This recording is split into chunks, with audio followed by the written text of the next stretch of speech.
shop, and then he sold the bar, and we were all sad because the bar was a place where everybody rallied, you know. And in 1965, all of the businesses were gone, so he went to California. Roll it, please. He had bit parts in movies. Can I help you?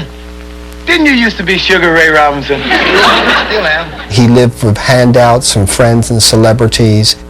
Sinatra had a deal with Anheuser-Busch, and all Sinatra said was, take some of my money, give it to Ray. And Ray used to get a check, monthly check from Anheuser-Busch. It was Sinatra's money that he just rerouted to Ray. He said, I borrow $5,000 and I pay back $3,000. Then I borrow $3,000 and I pay back $2,000. And then usually something drops in. Ray Jr., he said that he had come out to spend time with his father and that he was shunted aside by Millie Robinson.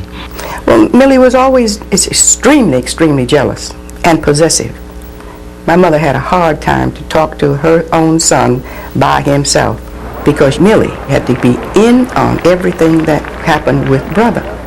She did not want any of the family around him because she thought that we would get something from him. And it was so amazing to me to hear this man who knocked down everybody in the world tell me that he couldn't come spend a day on the beach walking with his grandson and me because his wife told him they had to go someplace else. I believe that I was blessed with a talent which helped to introduce me to people throughout the world. For this reason, what I'm doing now, helping children. Ray had this idea of starting a youth foundation. Well, the dream was to help children and keep them off the streets. It was a juvenile delinquency prevention program. It instilled self-esteem programs. It had athletic programs. Ray, because of his charisma and the people who adored him, got a tremendous amount of funding for the foundation when it was practically impossible to get. Around that time, I began to see that Dad was a little bit different than Dad had always been. Ray would start forgetting a lot. He started doing some of the same things he had just done. He started getting nervous habits, slurring his speech a lot, moving a lot slower than Ray really would have been moving. We were very suspicious. We thought maybe he was smoking pot or something because his general being changed, and he started getting accusatory. He was accusing Millie of meeting a man in a purple suit at a motel. Then the man turned out to be Wayne Newton. And, it was just getting more far-fetched all the time. And I made Ray go see my doctor, and the doctor diagnosed it as premature senility. And then it just kind of went downhill from there.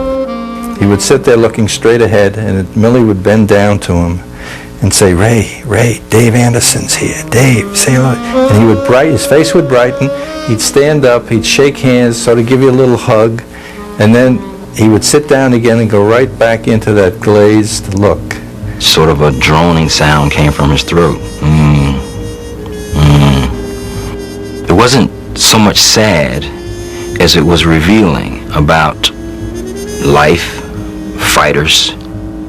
This was the greatest fist fighter to ever live. So if this is what happens to him, this is what happens to them all.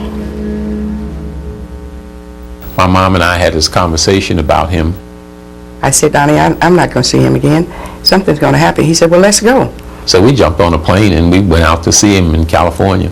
And we walked in the room and he didn't even know who we were. He was sitting up on the couch. And then my mother walked over him and she grabbed his face and kissed him. And she said to him, this is Neck, this is Neck. And he looked up, with glazed eyes, and he said, Neck. And he grabbed her and then looked over at me and he said, Henry. And it was still the same nicknames, I don't know how long it was after that. It must have been about 2 weeks or something, or a week, that they said he was dead. Ray finally passed away in April of 1989. Dad had a thing he did when I was a little kid all the time. He'd always say to me, you know, if I was going somewhere, he'd say, "You have any money?" I'd say, "No." He'd say, "Well, here's a little money for your pocket." You know, so he'd give me a couple of dollars.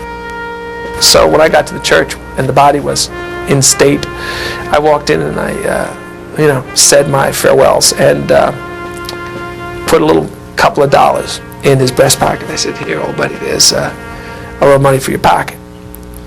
And, you know, that was my completion with Dad. I really, for years, had a lot of problems with Dad. But to say I don't miss him is not possible. He's ever present in my life. I do miss him because we had fun. His passing profoundly affected me.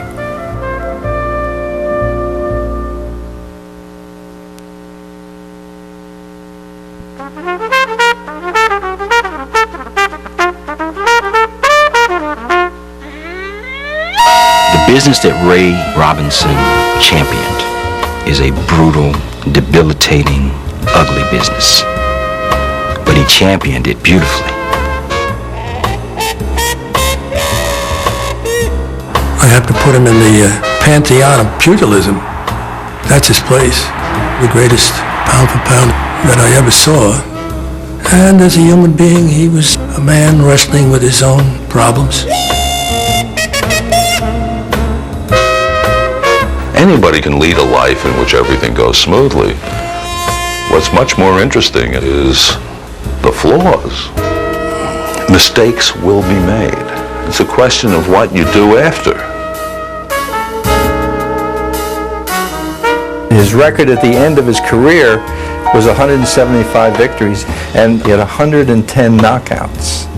I mean, that's twice as many knockouts as active fighters have fights these days.